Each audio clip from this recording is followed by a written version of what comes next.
నమస్కారము. ఈరోజు మనం తెలుగు భాష వర్ణాలు గురించి తెలుసుకుందాం.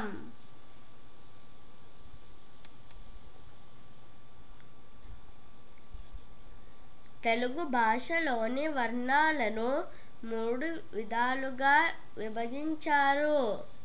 అవి: ఒకటవది అచ్చులు, రెండవది హల్లులు, మూడవది ఉభయాక్షరాలు. ఒకటవది అచ్చుల గురించి తెలుసుకుందాం. అచ్చులు అంటే అ, ఆ, ఇ, ఈ, ఉ, ఊ, రు, రు, ఏ, ఐ, ఓ, ఔ.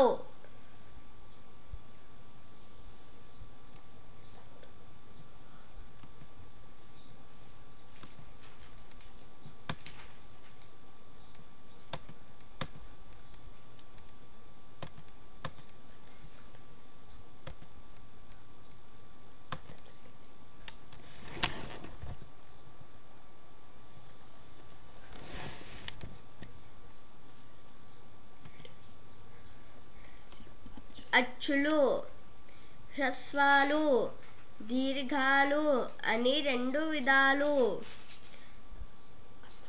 హ్రస్వాలు గురించి తెలుసుకుందాం. ఒక మాత్రా కాలంలో ఉచ్చరించే అచ్చులను హ్రస్వాలు అంటారు. మాత్ర అంటే కన్నురెప్పపాటు కాలం.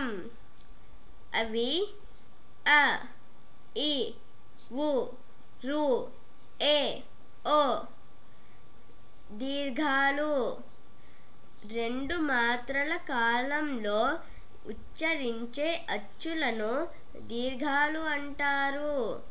అవి ఆ, ఈ, ఊ, ఏ, ఐ, ఓ, ఔ.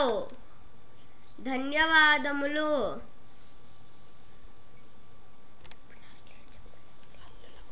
ఏం చేస్తాం?